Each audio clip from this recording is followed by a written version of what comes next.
Tuendelee katika sehemu ya 3 ya simulizi yetu hii ya mnyororo wa maumivu, tukaweza kujua ni nini ambacho kimo ndani ya huu mkasa. Mimi naitwa Trishi na hii ni Light Simulizi. Karibu sana.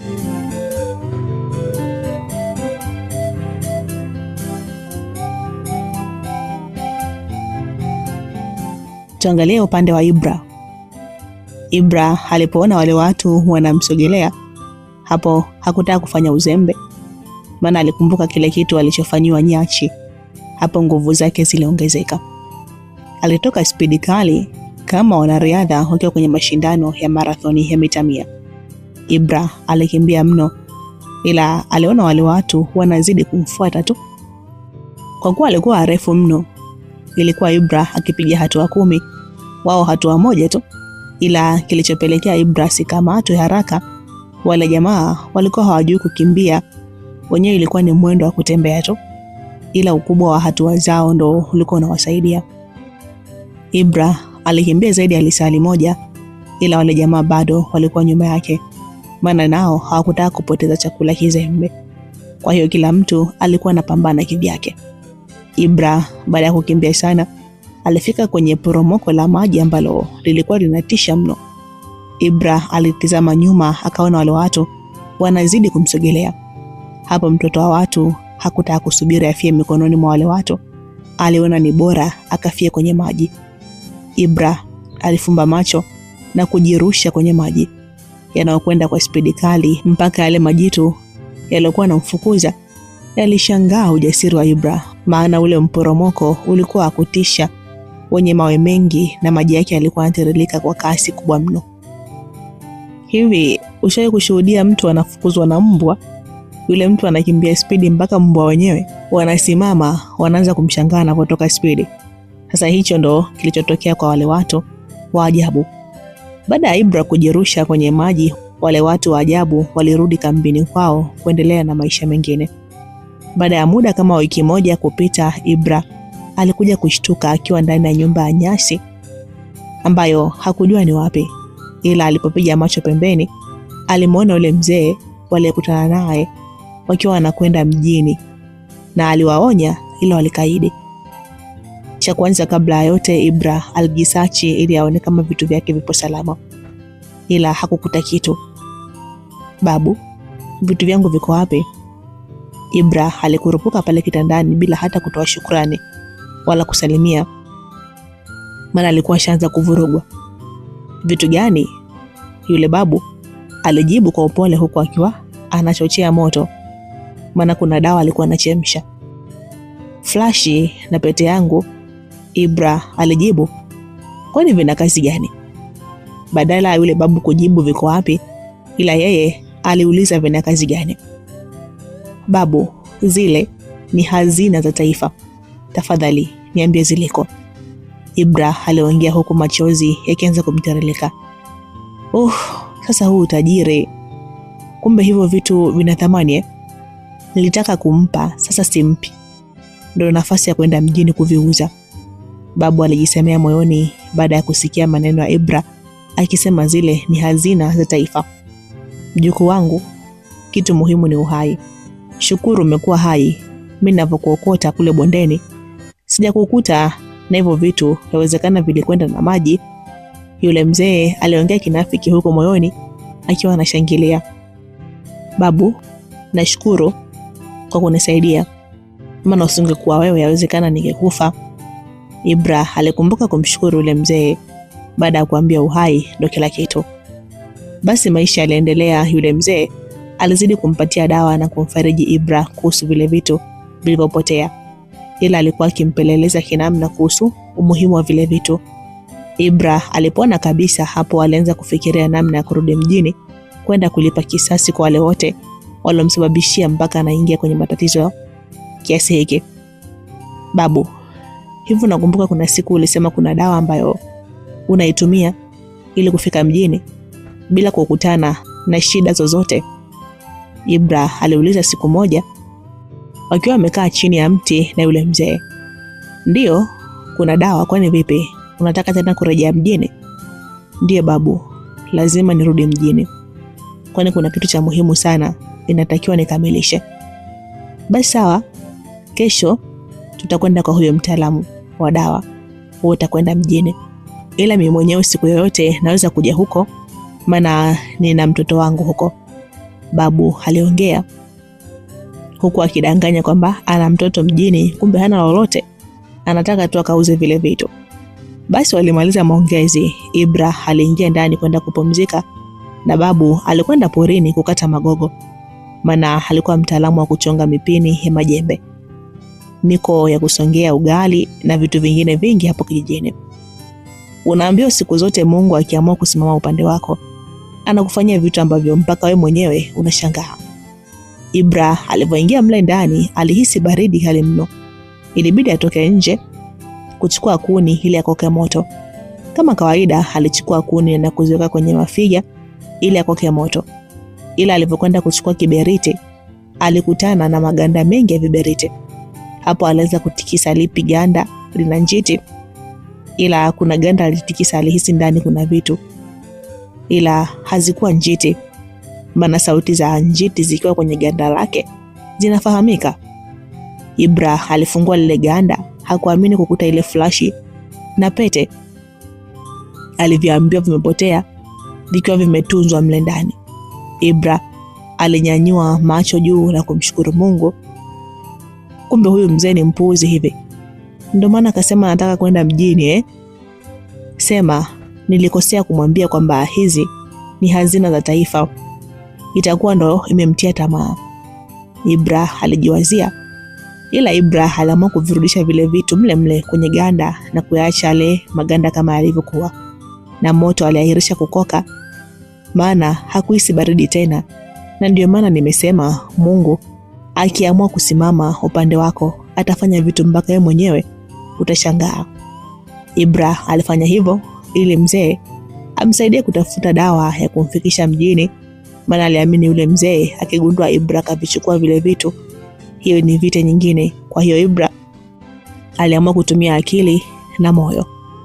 Baadaye yule mzee alirudi kutoka porini.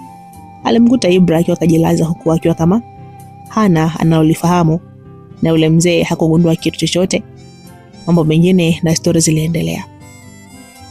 Basi huku nyumbani kwa Majei, baada yule kichaa kuingia mle ndani, alikwenda moja kwa moja kwenye kabati na kutoa kifaa fulani ambacho kazi yake kubwa ilikuwa ni kurekodi sauti, yani sound recorder. Kwa hali ya kawaida ilikuwa ni ngumu kukaona kale ka sound recorder, kwa sababu sehemu kalipowekwa na jinsi kalivyo kadogo isingekuwa rahisi kwa Majei na mwanae kugundua. Yule kichaa alikachukua kale ka kifaa na kuweka kingine kapya pale pale. Kama kweli kwenye maisha tunatofautiana hatua. Yaani unapopiga hatua moja kwenda kufanya kitu fulani, mwenzako ashapiga hatua 3 mbele kwenye hicho kitu. Hicho ndicho ambacho kilikuwa kinatokea kwa kina Majei. Baada yule kichaa kufanya hivyo, alitoka na kufunga mlango vizuri kabisa kama ulivyokuwa awali. Alitoka mpaka nje ya fence na kuanza kupotelea kusikojulikana. Ila akiwa anatoka kwenye ile fence, Mandevu naye alikuwa akienda kwa kina Majoni na alimwona yule kichaa. Kwa kuwa alianza kufanya upelelezi, ilibidi aanze kumfuatilia yule kichaa wapi anakwenda. Kwenye nyumba moja ambayo ni ya kawaida sana na ipo ndani Uswahilini, alionekana yule kichaa akikatiza vichochoro na kuingia kwenye hiyo nyumba. Kaka Justin, vipi, umefanikiwa? Ilikuwa sauti ya binti akiuliza. Mimi sijawahi kufeli kwenye mipango yangu, alijibu kijana Justin.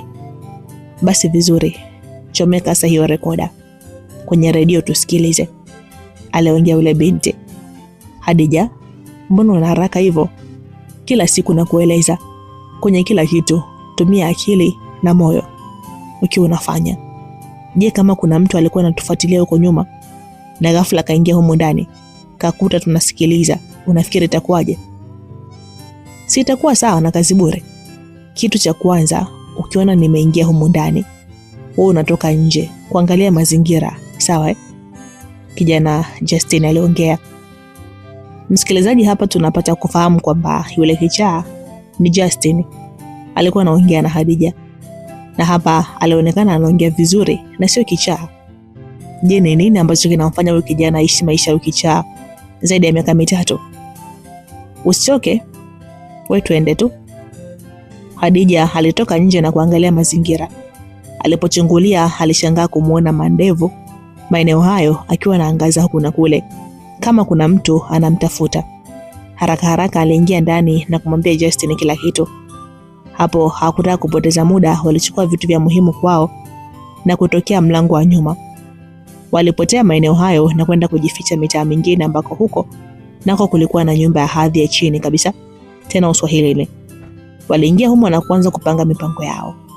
Kwanza walisikiliza ile sound recorder mwanzo mwisho. Baada ya hapo walicheka, kisha wakagonga na mikono kuonesha kitu alichokuwa wamekipanga kimekwenda kama inavyotakiwa. Sasa Hadija, hapa ndo sehemu inataka kuwa makini kuliko sehemu zote. Maana washaanza kututilia mashaka. Na kwa vile tushajua wanatupeleleza, hii itakuwa ngumu kwetu kuwakwepa. Kijana Justin aliongea. Kaka Jasi, mimi naona huu ushahidi wa sauti tupeleke polisi. Maana haiwezekani watu waliosababisha mimi kuishi maisha haya ya mateso wenyewe wanaendelea kula kwa mirija tu. Hadija aliongea tena kwa msitizo. Hivi Hadija, unataka nikwambie mara ngapi kuhusu uko polisi? Hivi nilikwambia nini kuhusu maisha yangu ya uko polisi? Hivi unadhani polisi walipofanya uchunguzi hawakugundua kama kaka yako alinyongwa? Na je, kwa nini hawakufuatilia? Hivi unajua ilikuwaje mpaka baba yako alikutwa na madawa ya kulevya mle ndani kwenu wakati alikuwa hatumii? Hivi kichwa chako kinafunza Kama unataka kufa nenda polisi, kafungua hiyo kesi. Maana hapo utakuwa hujamgusa shangazi yako tu, utakuwa umegusa mpaka watu wakubwa. Kijana Justin aliongea kwa hasira huku akiwa anamtupia Hadija maswali mfululizo. Kaka Jasi, basi nisamehe. Sasa tunafanyaje kukabiliana na hawa watu? Sasa Hadija, hilo ndo swali ulitakiwa uulize toka mwanzo. Cha kwanza, hii kesi tutadili nayo sisi mwanzo mwisho. Namna gani tutafanya itajulikana mbeleni. Kijana Justin aliongea na kumwaga Hadija. Maana alikuwa na mipango mingi kichwani mwake, mpaka mingine ilikuwa inamwagika chini. Madevu baada ya kumkosa ule kichaa aliamua kurudi kwa Mama J. Alikuta tayari washarudi kule walikokuwa wamekwenda. Vipi Uncle Madevu? Mbona una hema? Au shabananga tena huko ndio unakimbilia hapa? Johnny aliuliza baada ya kumwona Madevu ana hema, maana alikuwa katembea mbali mrefu mno. Wewe acha tu, si nilikuwa namfuatilia yule kichaa akaenda kunipotelea mitaa ya kule bondeni, sikujua ni nyumba ipi ameingia. Uncle Madevu alisimulia akiwa anakaa. Hivi Madevu, siku hizi na umekuwa kichaa Tulisema tumpeleleze yule kichaa au tumpeleleze Hadija? Mama J aliongea kwa ukali, maana yeye aliona haina haja ya kudili na kichaa bali wadili na Hadija tu. Mama J bana, si wote wao ndio upelelezi, maana muda mwingi huyo Hadija wanashinda na huyo kichaa. Madevu alijitetea, maana anaujua vizuri moto wa Mama J. Wewe mpuzi, sitaki maelezo yasiyo na shingo. Na usitake kuniambia kwamba zile pesa mimi nilitoa kwa ajili ya huo upuuzi wa kufuatilia maisha ya kichaa. Mama J aliwaka. Basi aishe, tufanye kama tulivyopangilia. Madevu alijishusha na maswala akaishia hapo. Upande wa Ibra, baada ya Ibra kugundua vile vitu vyake anavyo yule mzee, alisubiri siku maalumu ifike ili aondoke navyo. Zilipita siku 2, yule mzee alimpeleka Ibra kwa mtaalamu wa dawa. Ibra alichanjwa dawa za kinga na zingine alipewa kwa ajili ya kutembea nazo akiwa msituni. Na zile alizochanjwa aliambiwa zitafanya kazi ya ulinzi maisha yake yote, maana zilikuwa ni dawa zenye nguvu mno. Yule mzee alimpeleka Ibra pale. Alishangaa Ibra kuchanjwa zile dawa, maana yeye tangu aanze kumjua yule mzee na utaalamu wake hajawahi mchanja mtu dawa. Zaidi huwa anapa tu ile ya kutembea nayo. Na zile dawa alizochanjwa Ibra huwa anachanjwa watu maalumu na inaweza tokea mara moja kwa mwaka. Mzee Dumbila, mbona huyo mtoto umemchanja dawa yenye nguvu kiasi hiki? Na ni mtoto asiyejulikana alipotoka? Yule mzee alimhoji mtaalamu ambaye ni Mzee Dumbila. Ni mwenyewe sijui kwa nini nimemchanja hii dawa, maana mimi nafuata kile mizimu inaniambia, na ni zaidi ya miaka 5 sijawahi kumchanja mtu yote hii dawa. Hata mimi sielewi kwa nini imekuwa kwa huyu mtoto." Yule mtaalamu alijibu. Yule mzee na Ibra hakutaka kuhoji mengi, waliondoka na kurudi nyumbani. Ila ile wanatoka tu nyuma, yule mtaalamu alicheka kwa sauti ya furaha na alianguka chini na kufariki. Ibra na yule mzee walifika nyumbani huku wakiwa hawajui chochote ambacho kilitokea kule nyuma. Ila Ibra aliona tangu achanjwe ile dawa, aliona mabadiliko mwilini mwake, maana alianza kujiona mwepesi kupita kiasi. Pamoja na kuwa mwepesi, ila nguvu ziliongezeka, maana hata yale magogo aliyokuwa anashindwa kuyabeba, alijaribu aliweza kuyabeba, japo sio kwa kuyanyanyua kabisa, ila aligundua kiasi fulani kuna nguvu zimeongezeka. Ila Ibra hakumwambia yule mzee kuhusu ile badiliko. Kigiza kilianza kuingia huko, Ibra akiwa amemwaga yule mzee kwamba anaondoka asubuhi ya kesho yake, kwa kuwa mzee alikuwa hajagundua kama tayari Ibra anajua vitu vyake vipo mle ndani. Hakuwa na shida, alikubaliana na Ibra kwamba hiyo asubuhi atamsindikiza. Lazima nitoroke bila mzee kuniona, maana ikifika asubuhi nitashindwa kuchukua vitu vyangu, Ibra alijisemea moyoni. Muda wa kulala uliwadia, wote walilala. Ibra alizuga kama anakoroma, ila alikuwa hajalala usingizi. Alikuwa anawaza tu namna ya kuchomoka mle ndani na vitu vyake. Yule mzee alilala usingizi fofofo. Ibra taratibu alinyanyuka na kwenda kwenye yale maganda. Alichukua ganda lenye vitu vyake, alivitoa mle ndani kwenye ganda na kurudisha kama lilivyokuwa. Alitembea taratibu mpaka nje. Hapo hakutaka hata kubeba maji wala chakula, alianza kutimua mbio. Ibra alikimbia zaidi ya masaa 6 mpaka ulianza kupambazuka, na hapo alikuwa ashaanza kuingia kwenye ule msitu mnene, maana kulikuwa na pori la kawaida ambalo huwa wanawinda na kukusanya kuni na ukata miti kwa ajili ya matumizi madogo madogo. Ukivuka hilo pori ndo unaingia kwenye huo msitu wa Ulingenda.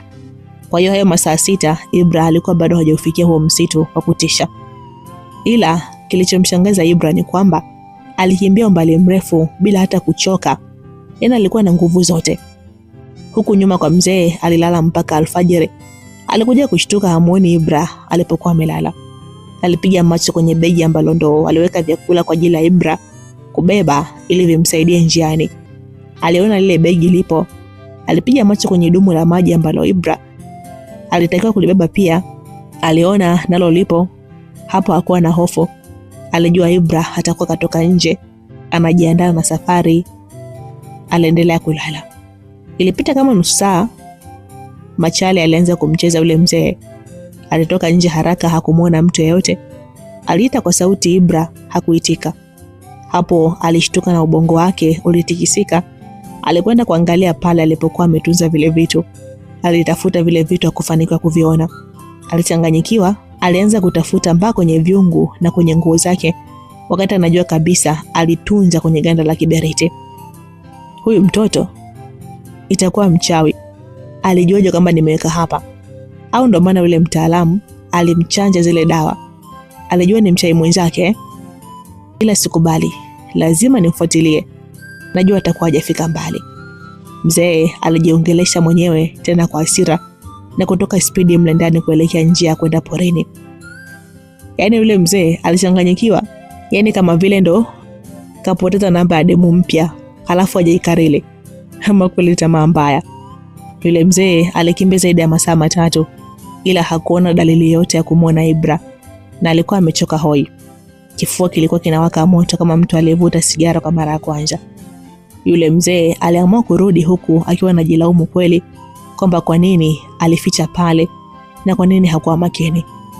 Mzee akiwa anarudi alianza kukutana na makundi ya wanakijiji wakiwa wanakwenda msibani, ila yeye hakujua ni msiba wa nani. Samahani jamani, kwa nani kafariki huko juu? Mbona kama mnakwenda kwenye msiba? Yule mzee aliuliza akina mama fulani ambao nao walionekana wanakwenda msibani. Mzee Dumbila, yule mtaalamu wa kijiji, kafariki jana, kwa hiyo leo anazikwa. Mmoja wapo wale wa mama alimjibu. Yule mzee hakuamini yale maneno, maana ni jana tu wametoka huko na walimwacha mzima, na hao kina mama wanasema alifariki jana. Hapo aliona hawa mama watakuwa hawajui vizuri.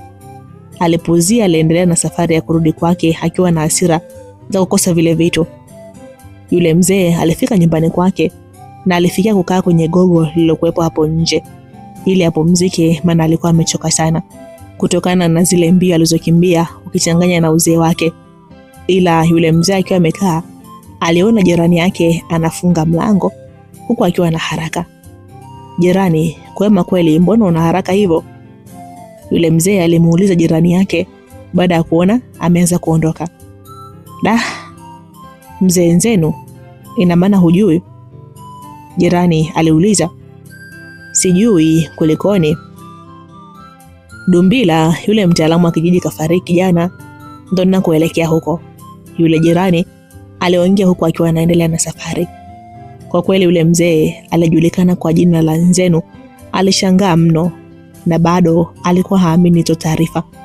Aliamua naye kwenda huko ili akathibitishe. Alipofika hakuamini macho yake, maana aliona maiti ya mzee Dumbila ipo nje na watu wamezunguka huku wakiwa nasubiri mtaalamu kutoka kijiji cha pili aje atabiri nini kimesababisha kifo cha mzee Dumbila. Upande wa Ibra safari bado ilikuwa inaendelea. Ibra alikuwa yupo katikati ya msitu mnene wa Ulingenda. Akiwa anaendelea na safari, kitu kilichokuwa kinamshangaza Ibra, alikuwa akikutana na wanyama wakali kama simba, chui na wengineo. Wale wanyama walikuwa akimuona Ibra, badala ya Ibra ndo akimbie, wale wanyama ndo walikuwa wanakimbia. Hapo Ibra alipata matumaini ya kufika mjini, na ile dawa alianza kuiamini 100%, kwani aliona kwa hali ya kawaida hicho kitu hakiwezi kutokea. Huku kwa mzee Dumbila msibani, watu walisubiri mtaalamu kutoka kijiji cha pili mpaka jioni. Hatimaye yule mtaalamu alifika mida saa 11. Baada ya yule mtaalamu kufanya mambo yake na uchunguzi wa kiganga zaidi, aligundua kwamba mzee Dumbila amepoteza nguvu zake zote, na nguvu alizokuwa nazo zilikuwa zimeambatana na nafsi yake, na hizo nguvu zilikuwa zimefikia muda wa kukabidhiwa kwa mtu mwingine ambaye ni sahihi kwa mizimu. Kwa hiyo ilikuwa haina budi kwa mzee huyo kufariki baada ya kukabidhi nguvu zote kwa mtu mwingine. Yule mganga alimaliza kuwaelezea wanakijiji wa sehemu hiyo na kuondoka. Maswali yaliyobakia vichwani mwa wanakijiji hao ni nani aliyekabidhiwa nguvu hizo. Kila mtu alikuwa anataka kujua, ila mtu pekee alikuwa anafahamu siri hiyo ni mzee Nzenu, ambaye hakutaka watu wajue kama yeye anaijua siri hiyo, maana aliamini akijua itamletea shida. Upande wa Ibra safari bado ilikuwa inaendelea. Hatimaye kigiza kilianza kutanda. Ibra alitafuta sehemu ya kupumzika japo alikuwa hajachoka. Baada kama saa 2 Ibra aliendelea na safari, na chakula kikubwa cha Ibra yalikuwa matunda ya porini. Ibra alitembea mpaka alfajiri na hatimaye alifika barabara ya lami ambayo ndio inakwenda moja kwa moja mjini. Hapo Ibra tabasamu lilionekana. Kitu kilichomshangaza Ibra ni baada ya kujisachi, aligundua zile dawa alizopewa kwa ajili ya kubeba alikuwa hana. Alitafuta kila sehemu ila hakuziona. Hapo ndo alianza kuvuta kumbukumbu. Alikumbuka kwamba zile dawa hakubeba, maana zilikuwa zimewekwa kwenye lile begi la vyakula aloliacha wakati anatoroka. Kilichokuwa kinampa maswali Ibra na kumshangaza ni kwamba kuvuka ule msitu bila kubeba dawa, na kama hakuwa na dawa, kwa nini wanyama wakali walikuwa wanamkimbia? Tuangalie upande wa pili. Baada ya marumbano ya Mandevu na Mama Jei, walikubaliana wadili na Hadija tu na yule kichaa waachane naye. Ila Joni na Madevu waliongea pembeni bila kumshirikisha Mama Jei, na kwamba wao watafanya upelelezi wa Hadija na yule kichaa, maana waliona wakimshirikisha Mama Jei yeye haelewi. Yule kichaa ambaye sasa tunamjua kama Justin, baada ya kumwaga Hadija kwamba anaondoka, alikwenda moja kwa moja porini, na huko porini hatujui alifuata nini. Baada ya Justin kuondoka huku nyuma, Hadija naye hakutaka kukaa kizembe kwa kuwa alikuwa na njaa mno na hakuwa tena na shilingi 100 ya kula. Aliamua kujiongeza na kuingia kitaani kuomba vibarua wala wapate pesa ya kula. Katika tembea yake alipata kibarua mgahawani kwa ajili ya kusaidia shughuli ndogo ndogo, na malipo kwa siku ilikuwa shilingi 2,000. Hadija kwake aliona ni kubwa, maana itamsaidia. Baada ya Hadija kufanya hiyo kazi mpaka jioni, Alipewa shilingi 1000 kwa kuwa ndo ilikuwa siku ya kwanza na amechelewa kuanza kazi. Khadija aliondoka ili kurudi kule Uswahilini alikuachwa na Justine. Ila akiwa njiani aligundua kama kuna watu wanaofuatilia. Alijaribu kuwakwepa huku na kule, kwa kuwa hao watu walikuwa tayari washamzunguka. Walifanikiwa kumnasa Khadija, walimuingiza kwenye gari na kupotelea kusikojulikana. "Bosi, kazi tayari, what next?" aliuliza mmoja wa hao watu watano walikuwa wamemteka Khadija. Kwa kuwa Khadija alikuwa amefungwa macho, alikuwa haoni kinachoendelea, ila alikuwa anasikia nini hao watu wanaongea. "Kazi tayari? Mshamkamata au mmemwona tu kwa mbali? Mnasema kazi tayari?" Ilisikika sauti nzito ya kiume toka kwenye simu, na hiyo sauti Khadija alitambua kwamba ni ya nani. "Bosi, yani yupo mikononi mwetu kabisa, sio kwamba tumemwona." "Basi kama ni hivyo, kazi nzuri. Sasa cha kufanya, nyie nyoosheni moja kwa moja kule porini kwenye ile pagala la kule. Mimi kesho asubuhi nitakuja huko nikiwa na bosi mkubwa." "Basi sawa bosi, tutakutana porini hiyo kesho." Hao watu walimaliza kuongea na bosi wao. Hapo aligeuza gari na kuanza kuelekea njia ya porini ambako ndo huko tulimwona Justine anaelekea. Justine akiwa kule porini anaendelea na safari isiyoeleweka anakwenda wapi, na kama kawaida alikuwa amebeba matakataka kama tujuavyo vichaa. Akiwa anaendelea na safari, kuna gari lilimpita kwa kasi ajabu sana, na hakujua hiyo gari inaelekea wapi. Hiyo gari ilinyosha barabara bila hata kukunja sehemu yote. Justine aliamini hiyo gari itakuwa inakwenda mkoani huko, maana hiyo ilikuwa ni barabara kubwa ya lami ambayo inaunganisha mikoa na mikoa. Hiyo gari ilitembea kama masaa mawili na kukatisha kibarabara kidogo cha vumbi kinachoingia porini ndani kabisa, na hiyo gari ilipotelea kwenye hilo pori. Justine hakuijali ile gari, kwani alikuwa hajui inakoelekea. Justine alitembea masaa kama 5 hivi akiwa bado hajafika safari yake, na tayari ulikusha kwa usiku. Justine aliamua atafute kichaka kilichopo karibu na barabara ili alale, halafu kesho aendelee na safari. Upande wa Ibra ulikuwa ni usiku. Ibra akiwa kanyosha anaendelea na safari ya kwenda mjini, na ilikuwa tayari yupo kwenye barabara kuu inayokwenda moja kwa moja mpaka mjini. Hapo Ibra hakuwa na wasiwasi tena, ila kilichokuwa bado kinamshangaza Ibra ni ameponaje kwenye ule msitu wakati dawa alisahau alikotoka. Ibra alitembea usiku kucha mpaka alfajiri akiwa bado kanyosha na barabara, na Ibra alikuwa anashangaa na kutembea kote huko bado alikuwa hachoki na mwili wake ulikuwa ni mwepesi kuliko kawaida. Ibra alizidi kuendelea na safari, hatimaye kukapambazuka kabisa na kijua kilianza kuchomoza. Bado Ibra hakutaka kupoteza hata sekunde, alizidi kupiga hatua. Ila akiwa anaendelea na safari, alianza kuhisi kama kelele za mtoto wa kike kuomba msaada, na hizo sauti zikitokea ndani ya pori. Huyu nani tena? Mbona kama sauti ya binti analia? Ibra alijisemea moyoni huku akiwa anajiuliza maswali. Aliamua kupotezea na kuendelea na safari, ila jinsi alivyokuwa anapotezea ndo alizidi kusikia hizo sauti za mtu kuomba msaada. Hapo Ibra uvumilivu ulimshinda. Aliamua kuingia porini ili kujua ile sauti ni ya nani. Cha kushangaza, Ibra alitembea kama nusu saa na hakuona mtu yote, wakati zile sauti za kuomba msaada zilisikika zikitokea karibu mno. Wakati zile sauti za kuomba msaada zilisikika zinatokea karibu mno.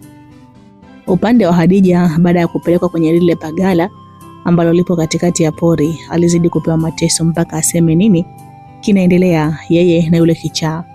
Na kulipopambazuka ndipo alipomwona Anko Madevo, Joni pamoja na Majei wakiingia kwenye pagala hilo. "Shangazi, ni wewe?" Khadija aliongea kwa huruma huku akiwa anavuja damu na machozi yanamtoka. Ni mimi. Wewe watakaje?" Shangazi alijibu kwa jeuri. "Shangazi, kwa nini unanifanyia haya yote?" Wataka kujua Wewe si unajifanya fukunyuku, na siku hizo umekuwa inspector Wewe si unanipeleleza mimi?" leo ndo siku yako ya mwisho. Shangazi mtu aliongea kwa nyodo. Hadija hakutaka kuongea lolote. Alisikia Mama na wale watu wanapanga mipango yeye kuuawa na kufukiwa kule kule porini. Maana bila hivyo huyo mtoto atakuwa kirusi kwenye mambo yao baadaye. Hapo ndipo Hadija aligundua wale watu wako serious. Hadija alianza kuomba msaada kimoyomoyo toka kwa Mungu ili amsaidie, maana bado anataka kuishi. Akiwa anaomba kwa imani toka kwenye uvungu wa moyo wake, huku machozi ilikuwa inamtiririka, alisikia sauti ya kijana akisema, usijali, nitakusaidia na huwezi kufa. Hadija alizidi kuomba. Jinsi alipokuwa anazidi kuomba ndivyo ile sauti ilikuwa inasogea na kumfariji kwamba usijali, utakuwa huru. Hapo Hadija alianza kupata matumaini mapya. Upande wa Ibra alizidi kusonga mbele ili aone ni wapi ile sauti ya kuomba msaada inatokea, ila hakumuona mtu yeyote. Akiwa anazidi kusonga mbele, aliona kuna mtu kainama kama kuna kitu anafukua. Alimsogelea yule mtu taratibu na kusema, samahani kaka, ni wewe, nimesikia unaomba msaada upande huu? Ibra alimuuliza baada ya kumsogelea, jambo alikuwa hajamuona usoni. Nani? Yule aliyekuwa ameinama pale na kufukua vitu fulani alishtuka na kuuliza kwa pupa, maana hakutegemea kama eneo hilo kunaweza kuwa kuna mtu. Ibra alipoiona hiyo sura alishtuka mno. Alimkumbuka huyo mtu kwamba ndio yule kichaa alimwambia siku ile kimbilia porini. Na alipovuta taswira nyingine alikumbuka ile sura ya kwenye ile picha walokabidhiwa na babu. Nimesikia kuna mtoto wa kike anaomba msaada huku, ila anashangaa simuoni. Ibra aliuliza kwa yule kichaa huku akiwa bado anamshangaa yule kichaa, na hiyo sura sio mara ya kwanza kuiona. Ibra, umerejea tena mjini? Unataka kufa Na huku porini wafanya nini? Au hili pori hulijui vizuri? Justin aliongea na alionekana ni mtu anayejua mengi kumhusu Ibra kuliko hata Ibra anavyojifahamu. We brother, kumbe unanijua? Ibra alishangaa mno kwa yule kichaa kutaja jina lake na kujua kuliko anavyojijua wewe. Sasa nisubiri hapo kwenye mti nimalizie kazi yangu, tuondoke wote kwenda mjini, maana ni hatari sana kwa wewe kuwa hapa porini. Na hiyo sauti unaoisikia yawezekana ni mtego, maana mimi nipo huku na sijaisikia. Kijana Justin aliongea. Ibra hakutaka kubishana, maana aliona hundo msaada pekee wa yeye kwenda mjini na kukaa sehemu salama. Ila alikuwa anajiuliza maswali mengi mno kuhusu yule kijana, maana alikuwa haelewi kwa nini anajiweka ni kichaa wakati sio kichaa. Baada ya Justin kumaliza kufukua, alichomoa kiboksi fulani ambacho kinaonekana kina muda kidogo tangu kifukiwe eneo hilo. Alimwambia Ibra tuondoke. Justin na Ibra walianza kuondoka kuelekea kule barabara iliko, ila wanavozidi kusonga mbele, Ibra alianza kusikia tena ile sauti ikiomba msaada, tena kwa msitizo mkubwa. Ibra alipotezea, maana aliona Justin anaendelea na safari, akahisi hata Justin amesikia, ila ndo kapotezea. Safari ilizidi kuendelea, ila sauti bado haikukoma kuendelea kusikika. Bro, si tumsaidie tu. Ibra alisimama huku akiwa anamwambia Justin, kivipi yani? Sijakuelewa. Na huyu unayemsema ni nani? Justin aliuliza kwa kushangaa, maana alikuwa haelewi kile anachozungumza Ibra. Si tumsaidie huyo anayeomba msaada huko mbele, kwani wewe husikii? Ibra aliongea akiwa anamshangaa Justin. Mbona mimi sisikii? Au una shida ya akili? Isije ikawa Ibra ushakuwa kichaa. Justin aliuliza akiwa anashangaa, maana yeye alikuwa hasikii sauti yote ya kuomba msaada zaidi ya zile sauti za ndege. Bro, ni kweli kuna sauti ya mtoto wa kike anaomba msaada. Mimi namsikia kabisa. Ibra alizungumza kwa msitizo. Ibra, nishakwambia ile pori lina mambo mengi. Sasa wewe jishaue uende, uone kama hujajipeleka kwenye kifo. Embo acha ujinga, twende. Justin alimtisha Ibra na kumvuta mkono kabisa. Upande wa Hadija aliendelea kupewa mateso huku akishuhudia shangazi yake na wale vijana wanapiga mvinyo alokuja nao Mama J, huku akicheka na kufurahia maana kazi yao ilikuwa inakwenda vizuri kabisa. Sasa John mwanangu, leo ni siku yako ya kutoa ugwadu kabla hatujamua huyu kinyang'au. Maana ni siku nyingi ulikuwa unamtamani. Mama J alimwambia mwanae huko wote mle ndani ile pagala wakicheka. Mama, nakuaminia kwa kupiga pasi za visigino. Ungekuwa mchezaji, ungekuwa Ronaldinho. John aliongea kwa furaha maana na udomozegi wake wa kutongoza mabinti ulifanya asiwe na demu yote na alikuwa na ugwadu wa kutosha, na aliona hiyo ndio fursa adhimu kwake. Yaani aliona ni bahati kama Hamisa Mobeto kukumbatiwa na Rick Ross. Basi Mama J aliamuru wale vijana wake wote watoke nje wamwache John ajilie vyake kiwepesi zaidi. Basi wote walitoka nje, mle ndani alibaki Hadija na John. Ila mama alikuwa anamchungulia mwanae dirishani ili aone kazi ya mtoto. Maana kutokana na udomozegi wa mtoto wake ulimfanya aanze kuamini kwamba John sio rijali. Basi John alianza shughuli mle ndani. Kwa kuwa Hadija alikuwa amefungwa kwa kamba, John hakupata usumbufu wote. Alimbaka Hadija mpaka pale nafsi yake iliporidhika. Kwa kuwa Hadija ilikuwa ni mara yake ya kwanza alipata maumivu ambayo hajawahi kuyapata tangu azaliwe, na kwa maumivu hayo Hadija alizimia. Kwa kweli ni zaidi ya maumivu. Mama J alifurahi sana kuona mtoto wake kafanya kazi iliyotukuka mpaka kazimisha mtoto wa watu. Hapo alimsifia mwanae. Naye John hakusita kuzipokea sifa za mama yake, maana alikuwa mtoto mpenda sifa kweli kweli. Mama, sasa Hadija alivyomtamu hivi, kwa nini tusimwache hai? Ila tumchukue tukamfungie kule nyumbani. Mimi niwe najipakulia ninapohitaji. John alitoa pendekezo, maana alikuwa kapagao kwa kile alichotoka kukifanya, maana yeye ndio alikuwa mara yake ya kwanza kufanya kitu hicho. Zaidi alikuwa anaishia kuangalia picha za ngono tu. John, umeanza upumbavu Kwa hiyo huo udomozegi wako ndio unataka ukuaminishe kwamba Hadija ndio mtamu dunia nzima? Acha ubonyenye. Wewe unafikiri huyu akibaki hai huko mbeleni akiwa mtu mzima itakuwaje? Wewe kama huna uwezo wa kutongoza, mimi nitakutafutia. Mama J aliongea kwa ukali, maana aliona mtoto wake ameanza kuleta mawazo ya kuchomesha. Baada ya kama nusu saa, Hadija alizinduka huku akiwa anajihisi maumivu makali. Yaani alitamani dunia ipasuke ili azame. Alipopiga macho pembeni, aliona wale watesi wake wakiandaa kamba kwa ajili ya kumnyongea, huku akiwa anapanga mipango jinsi watakavyofanya. Upande wa Ibra na Justine tayari walikuwa wamefika barabarani, ila kwa Ibra bado ile sauti ilikuwa inamtesa na inaomba msaada, tena kwa sauti ya huruma. Na raundi hii Ibra alianza kuhisi kama moyo wake unaumia kusikia ile sauti. Bro, liwalo na liwe, mimi nakwenda kumsaidia huyo binti. Kama usikii shauri yako. Ibra aliongea na kuanza kurudi kule porini walikotoka, tena alikuwa anakimbia spidi ya kufa mtu.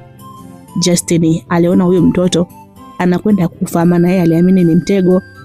Justine naye alianza kumfukuzia Ibra kwa nyuma. Ibra alikimbia umbali mrefu, ila alikuwa bado hajaona ni wapi sauti inatoka. Hakukata tamaa, alizidi kusonga mbele. Jinsi alivyokuwa anasonga mbele, moyo wake ulikuwa unazidi kuwa na amani. Justine naye kwa kumwonea huruma, Ibra hakuacha kumfuata nyuma, japo yeye alikuwa amechoka mno, ila alizidi kumfukuzia. Ibra alifika sehemu palikuwa na miti mingi mno, ila kilichomshtua miti hiyo ilikuwa ipo kwenye mstari. Ilionekana kabisa ni miti ya kupandwa na mtu. Ibra alizama kwenye hiyo miti na kwa mbali aliona pagala. Alizidi kulisogelea lile pagala. Alifika mpaka kwenye ile pagala, alipochungulia aliona kuna binti kafungwa kamba. Kakaa chini, damu nyingi zinamvuja. Na aliangalia pembeni tena akaona kuna watu wanafunga kamba. Hapo alijua kabisa akifanya uzembe ule binti anakufa. Ibra alipiga mahesabu na kutumia akili nyingi. Alipata mbinu. Ibra alirudi nyuma na kujificha kwenye miti. Hapo alianza kutoa sauti za kuunguruma kama simba mwenye njaa kali.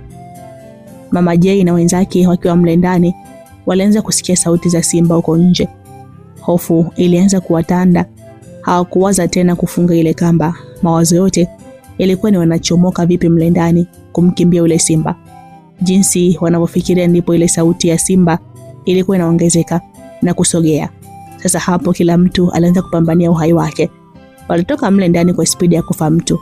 Wengine walitokea madirishani. Spidi za wale watu ziliongezeka maradufu. Yaani Mama J alikimbia mpaka alianza kuhisi miguu inagonga kwenye kichogo. Justin akiwa kwenye harakati za kufuatilia kule alikoelekea Ibra, alishangaa kuwaona watu anaowafahamu wanatoka nduki za kufa mtu, wakiwa wanatokea kwenye ile miti iliyopandwa vizuri. Mmoja wapo aliyemtambua alikuwa ni Mama J. Hicho kitu kilimshangaza sana Justin. Hapo naye ilibidi aelekee kule walikotoka wale watu, maana alikuwa anahisi kitu kibaya kitakuwa kimetokea kwa Ibra. Ile Justin anazidi kusonga mbele. Mungu wangu, usiokijua ni sana usiku wa giza. Wahenga hawakukosea. Alishangaa kuona Ibra kambeba Hadija mikononi huku akiwa anakatapakaa damu mwili mzima. Justin alichanganyikiwa na alikuwa haelewi imekuwaje, maana yeye alimwacha Hadija nyumbani. Imekuwaje upo huko sasa? Hapo Justin hakutaka kuhoji mengi kwamba imekuwaje. Ilibidi wasaidiane kumbeba Hadija kwa pamoja, maana alikuwa kazimia kwa kupoteza damu nyingi. Na Justin aligundua akizembea tu Hadija anaweza kukata kauli. Justin alifikiria cha kufanya ili kumsaidia Hadija, ila akili ilifika mwisho. Hakuna jibu alilopata zaidi ya kumwaisha hospitali. Ila swali lilikuwa linakuja, je, Hadija atafika hospitali akiwa hai? Maana hali yake ilikuwa ni mbaya mno. Wakiwa bado wanaendelea na safari, huku Justin akiwa ameanza kupoteza matumaini kama Hadija atapona, Ibra alitoa wazo kwamba wamweke chini ili watafute dawa za mitishamba angalau wamsaidie. Kutokana na zile dawa ambazo Ibra alichanjwa kule kijijini, Ibra alikuwa na uwezo wa kujua kila aina ya dawa na ugonjwa gani na tibu. Ila Ibra alikuwa hajui kama zile dawa alizochanjwa kule kijijini zina kazi yote ya muhimu mwilini mwake. Sasa Ibra, unasema tutafute dawa za mitishamba. Mimi sijui. Vipi, kwani wewe unajua hata moja ambayo inaweza kutusaidia? Justin alimuuliza Ibra huku akiwa hana matumaini yote kama Ibra anaweza kujua dawa kutibia majeraha makubwa kama alionayo Hadija. Brother, wewe tulia.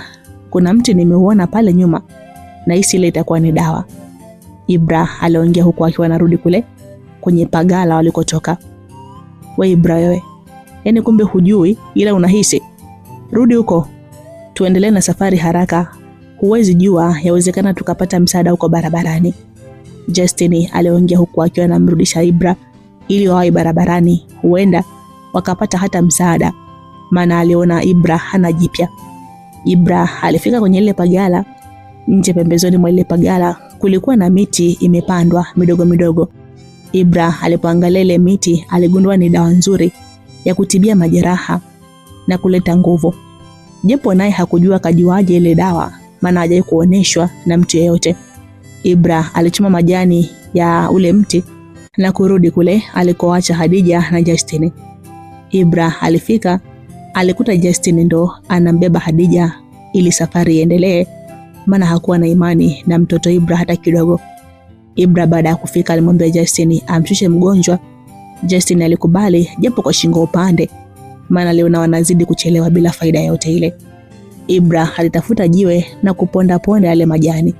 Alianza kumpaka Hadija kwenye majeraha. Majani mengine alikuwa anatafuna, halafu yale mate ile dawa anammezesha Hadija. Alifanya hivyo kama nusu saa, halafu wakawa wametulia. Hivi Ibra, una uhakika na ulichokuwa unakifanya? Maana naona unammezesha tu mate mtoto wa watu. Justin alihoji, maana alikuwa haoni kama ile dawa ya Ibra inaweza kufanya kazi. Kwa Ibra ilikuwa tofauti. Yeye alikuwa na uhakika 100% kama dawa yake itafanya kazi. Japo naye hakuelewa kajuaje kwamba ile ni dawa. Walitulia kama masaa mawili huku Justin akiwa anamsisitiza Ibra aondoke, ila Ibra alikomalia kwamba apumzike ili hali ya mgonjwa itulie vizuri. Walizidi kukaa hapo porini, hatimaye ikawa jioni, huko Hadija akiwa bado hajazinduka. Justin alikubali kukaa hadi jioni huko porini na kuanza kuziamini dawa za Ibra baada ya kuona ile majeraha ya Hadija yanakauka kidogo kidogo, japo Hadija alikuwa bado hajazinduka. Brother, kuwa na imani na mimi. Hii dawa itafanya kazi na huyu binti atapona kabisa, na hutoamini. Ibra alizidi kumshawishi Justin ili waendelee kusubiri. Hadi hapa nishaanza kuona matumaini. Sasa wewe ndo dereva, kila kitu nakuachia wewe. Justin aliongea, maana alikuwa ashaanza kuona dalili za Hadija kupona. Maana hata alipompima mapigo ya moyo yalikuwa yanakwenda vizuri. Brother, wewe mwangalie mgonjwa. Ngoja nikatafute maji ili walau mgonjwa akizinduka anywe, na mengine tutengenezee dawa. Ibra aliongea huku akiwa anaondoka kwenda kutafuta maji. Sasa Ibra, hayo maji utakwenda kuweka wapi? Justin aliuliza. Kuna machupa nimeaona kule kwenye pagala. Wale wapumbavu walikuwa wananywa pombe. Naenda kuyachukua yale. Ibra aliongea na kwenda huko kwenye pagala kufuatia yale machupa ili akatafute maji. Upande wa pili kwa Mama Jay na watu wake, Mama Jay na wale watu walikimbia mpaka kule walikuacha usafiri, maana walikuwa wamekodisha magari na kuja nayo kule porini. Vipi, mmemwona yule simba? Mama Jay aliuliza baada ya kufika pale walipoacha magari waliokuja nayo, huku kila mmoja akiwa na hema kivyake, wengine wakijishika vifuani, wengine viuno, wengine vichwa.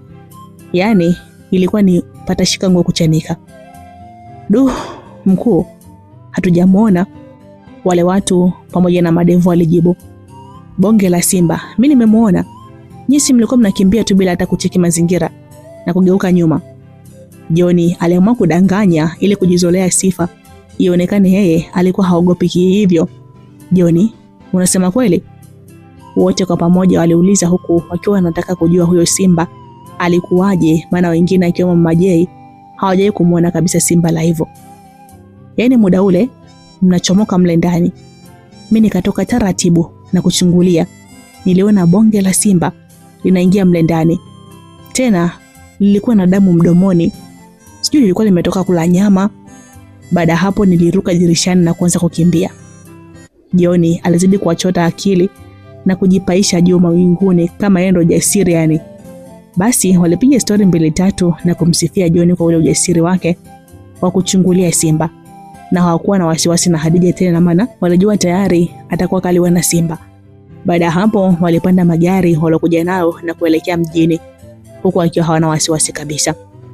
Basi upande wa pili kwa Ibra, baada ya Ibra kwenda kutafuta maji, alirudi na kukuta Hadija kazinduka. Hapo Ibra alifurahi kuona dawa yake imefanya kazi. Ibra alimpa Hadija maji ili anywe walau apate nguvu, na mengine alichanganya na dawa anazojua yeye. Sasa brother, hapa tunaweza kuondoka ili tumpeleke hospitali kwa ajili ya uchunguzi zaidi na kuongezewa maji na damu. Ibra aliongea. Justin hakujibu kitu, alitikisa kichwa tu, maana alikuwa anashangaa ujasiri wa mtoto Ibra na alikuwa anaongea pointi za kiutu uzima tupo, mpaka Justin alikuwa haamini. Huyu mtoto ni genius, sijawaiona. Na huyu atafaa sana kwenye timu yangu. Najua tukiwa watu 4 kazi itakwenda vyema, na mashetani wote na maasidi wote watajuta kuzaliwa. Justin alijisemea moyoni huku akiwa anamwangalia Ibra. Kwa nini Justin alisema timu yake ikiwa na watu 4 itakuwa bomba, wakati sisi tunajua timu yake ni Hadija pekee na Ibra akiongezeka atakuwa 3? Je, huyo wa 4 yuko wapi na ni nani? Basi Justin pamoja na Ibra walimbeba mgonjwa na kuanza safari ya kuelekea mjini. Kwa kweli ilikuwa ishaanza kuwa usiku, ili wasaidia kutembea umbali mrefu bila kuchoka. Walitembea karibia mpaka saa 5 usiku, hapo walipata msaada wa kupewa lifti na magari ya mizigo. Justin na Ibra walifika mjini mida saa 9 za usiku. Moja kwa moja walielekea hospitali ili mgonjwa akachekiwe vizuri. Baada ya kufika hospitali walipokelewa vizuri, ila Justin alibakia nje, maana mtaa mzima eneo hilo walikuwa wanajua kwamba kweli Justin ni kichaa. Zilipita kama siku 5, Hadija alikuwa amepona kabisa na alimsimulia Justin kila kitu mpaka yeye kufikisha kule porini. Hadija, kuanzia leo hutoteseka tena, maana tunakwenda kuwa matajiri kwa sababu nimepata baadhi ya mali zangu nilizoachiwa na wazazi. Justin aliongea huku akiwa anafungua kile kiboksi alichotoka kufukua kule porini. Baada ya kufungua kile kiboksi, mle ndani kulikuwa na kadi 2 za benki, hati miliki ya mgodi pamoja na hati miliki ya kampuni ya kuuza magari na karatasi zenye maelezo ya kila kitu, zikiwemo na password za account za benki na maeneo iliko kampuni pamoja na ule mgodi wa madini, na ilikuwepo picha baba yake mle ndani. Baada wote kuviona hivyo vitu, walifurahi kweli na waliapa wakiwa matajiri lazima walipe kisasi kwa watesi wao. Lakini brother Justin, ilikuwaje hadi baba yako alikwenda kufukia hizi mali kule porini? Ibra aliuliza. Wadogo zangu, ni hadithi ndefu ambayo endapo nitawasimulia kila mtu atalia. Babangu sio kwamba alikuwa na hizi mali tu, bali hizi ni 10% ya mali alizokuwa anamiliki baba yangu. Na kifo chake kwa kweli kilikuwa cha kinyama ambacho hata sitaki kusimulia. Na mimi baba yangu alinizaa akiwa na umri mkubwa mno, na ndo nilikuwa mtoto wake pekee. Ila acha niishi hapa, one day mtajua kila kitu. Justin alishia njiani kusimulia, maana machozi yalikuwa yanaanza kumtoka. Basi Ibra na Hadija walimpa pole. Ibra naye alisimulia alomkuta nyuma, japo inaonyesha Justin alikuwa anajua kila kitu. Baada hapo walitambulishana na kukubaliana kwamba watakuwa kitu kimoja katika mambo yote watakayokuwa wanafanya, kwa sababu wote mapito yao yanafanana. Ila Ibra hakuagusia chochote kuhusu ile pete na flashi anaomiliki, maana alihofia aweze tokea kama iliyotokea kule kijijini kwa mzee. Basi waliendelea kukaa kule Uswahilini kwenye nyumba ya kawaida, huku akiwa anaandaa mazingira ya kwenda kuishi sehemu nzuri, maana pesa ilikuwepo na alikuwa ashafanya mpango wa kwenda kuichukua ile kampuni kubwa ya kuuza magari. Baada ya wiki kupita, siku moja Justin kama kawaida alikuwa anatembea mitaani na matakataka yake, na alifika sehemu alijibana na alikuwa anaongea na mama fulani wa makamo kidogo, na haikueleweka wanaongea kitu gani. Baada ya maongezi, Justin alianza kuondoka huku akiwa anapiga miruzi kama kichaa. Bahati mbaya kwake, akiwa anatembea kurudi home, Mama J, Johnny pamoja na Ango Madevu wakiwa kwenye taxi walimwona ule kichaa. Hapo walikubaliana wamfuatilie taratibu, maana mienendo yake ilianza kuwatia hofu. Justin akiwa hana hili wala lile, alifika kule wanakokaa na akina Ibra pamoja na Hadija. Aliingia ndani, ila alikuta Ibra na Hadija wametoka kidogo. Baada ya Majai na Anko Madevu kuona hiyo sehemu, waliamua kuwapigia wale makamanda wa kazi ili waje sehemu ile kuvamia. Ibra na Hadija wakiwa wanarudi kutoka kwenye mizunguko yao ya hapa na pale Uswahilini, maana walikuwa hawatakiwi kwenda mbali kutembea kuhofia usalama wao. Walishangaa kuona wale makamanda 5 wapo spidi kuelekea sehemu wanakokaa. Hadija mpigia moyo wake alianza kwenda mbio, kwa sababu wale watu alikuwa anawatambua vizuri. Ibra, turudi huko. Unaona wale majamaa ndo wale ambao waliniteka siku zile, kwa hiyo huko sio salama. Hadija aliongea huko akiwa mwenye wasiwasi. Hebu acha uoga bana, twende tukachungulie tuone wanataka kufanya nini. Ibra aliongea na kumvuta Hadija. Walisogea mpaka ile sehemu wanaokaa. Hadija alishangaa kumuona shangazi yake Anko Madevu pamoja na Johnny nao wapo, na waliona wale watu wanaingia mle ndani wanamokaaga tena kwa kutumia ubabe. Vipi, kwani brother Justin atakuwa ndani kweli? Ibra alimuuliza Hadija. Sidhani kama alikuwa ametoka kwenda kukutana na mtu, Hadija alijibu, ila bado mwili mzima ulikuwa unamtetemeka. Justin akiwa mle ndani kajilaza, alishangaa kuona watu wanaingia kwa nguvu na kasi, na baada ya kuingia hawakutaka maelezo, walianza kumpa kipigo cha kufa mtu, huku Mama J na Johnny wakiwa wanafanya ukaguzi mle ndani. Mama J alikuwa na kile kiboksi, na alipokifungua alimwaga vitu kwenye kile kiboksi, na alivyoangalia vizuri aligundua lile ni dili kwake. Alivirudisha mle ndani bila hata kuambia wenzake. Alifunga kile kiboksi kwenye kitenge chake na kuamuru aondoke haraka. Wakati anafunga kile kiboksi, picha ya Baki na Justin ilidondoka chini na hakuijali kwa sababu ilikuwa haina umuhimu kwake. Mama Jay pamoja na watu wake walitoka spidi na kupotea eneo hilo. Ibra na Hadija walishangaa kitendo cha hao watu, maana walikuwa wamekaa kwa mbali wanachungulia. Ila baada ya watu hao kutoka kwa spidi, walihisi kitu cha hatari, waliamua kusogea pale nyumbani. Walipoingia ndani tu, waliona kila kitu kipo vurulu na walimuona Justin akiwepo chini anaugulia maumivu ya kipigo. Kaka Jasi, vipi, upo salama au tukupeleke hospitali? Hadija aliuliza. Hapana Hadija, ila naumia. Kile kidogo tulichokuwa tumekipata kimechukuliwa. Justin alilia kwa uchungu. Nini unamaanisha?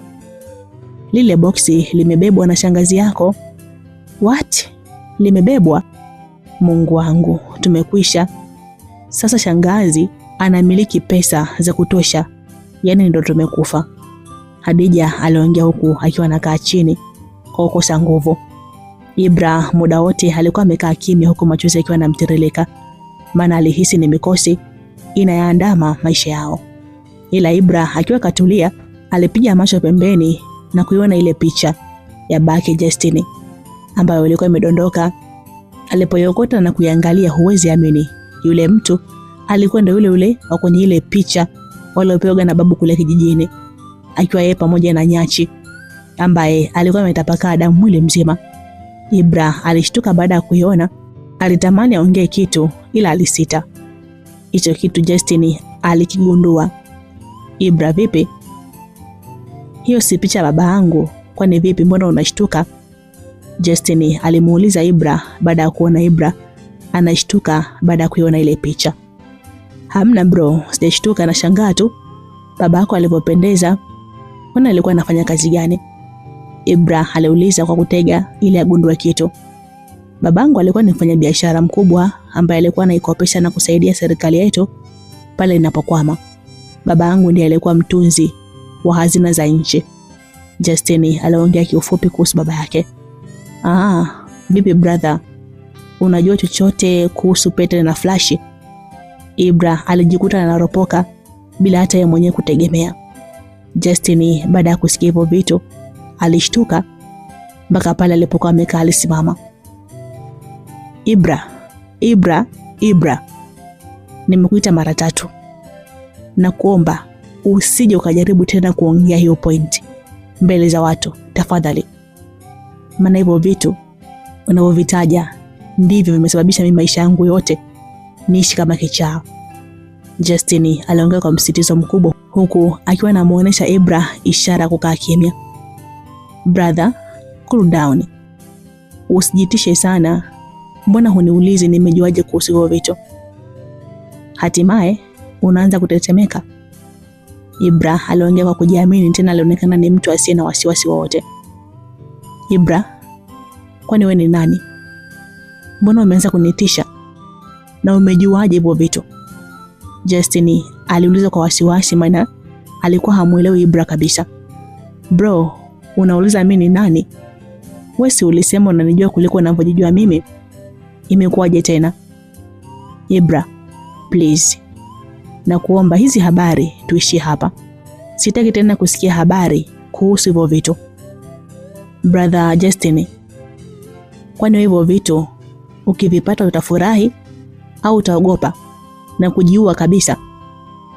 Ibra licha kukatazwa kuzungumzia vile vitu ila bado hakukoma. Ibra, nini lakini? Hivyo vitu nasema hivi, najua siwezi kuvipata.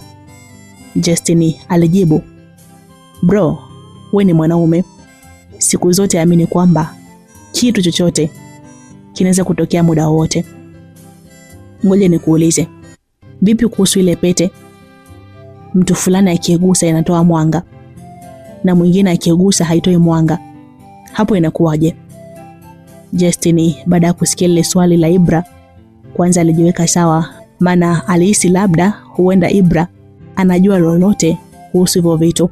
ambavyo yeye kavihangaikia kwa miaka 10 bila mafanikio yote, na hivyo vitu vimesababisha maisha yake kuwa ya utata. Ibra, niambie chochote unachojua kuhusu hivyo vitu, maana naona kuna kitu. Justin aliuliza kwa upole wa hali ya juu. Brother, nikwambie nini? Wakati nimeuliza swali hujajibu. Haya, mimi najua hivyo vitu wapi vipo, na ili nikwambie kuhusu wapi vipo, nipe maelezo ya kutosha kuhusu uhusiano wa hivyo vitu na baba yako, na nipe maelezo ya kutosha uvihusu hivyo vitu, maana kuna hiyo pete mimi nikigusa inatoa mwanga, ila kigusa mtu mwingine haitoi mwanga. Nahitaji nijue kila kitu. Ibra alimwambia Justin na kumpa mtihani ili aambiwe wapi hivyo vitu vipo. Baada ya Justin kusikia hivyo, machozi ya furaha yalimtoka, maana alikuwa ameanza kuona matumaini. Hapo Justin alitulia kama dakika 5, huku Hadija na Ibra wakimwangalia mwanaume anapopangusa machozi huku anatabasamu. Justin alianza kuwasimulia mkanda mzima wa maisha yake mpaka hapo alipo. Justin alitumia nusu saa kuwasimulia, na alisimulia kuhusu historia ya vile vitu na umuhimu wake. Baada ya kumaliza kusimulia, Ibra na Hadija walikuwa wanatoa machozi. Walimpa pole Justin, maana waliona kweli ile historia yake ni zaidi ya maumivu. Je, ni vitu gani hivyo Justin kawasimulia mpaka kuwatoa machozi? Guys, hii ilikuwa ni sehemu ya 3 ya simulizi yetu hii ya mnyororo wa maumivu. Na kweli huu ni mnyororo wa maumivu, maana mambo ni mengi kweli kweli. Basi kujua nini ambacho kilijiri na ni kitu gani ambacho Justin aliwasimulia Ibra na Hadija, basi tukutane hapo kesho tujue undani wa haya yote. Lakini lengine, tumemwona Majay kachukua kile kiboksi ambacho Justin alikuwa nacho, na kilikuwa na kadi za bank pamoja na hati miliki ya mgodi na vitu vingine kadha wa kadha ambavyo ilikuwa ni 10% ya mali za babake na Justin, ambazo Justin alikuwa amebaki nazo kama urithi wake.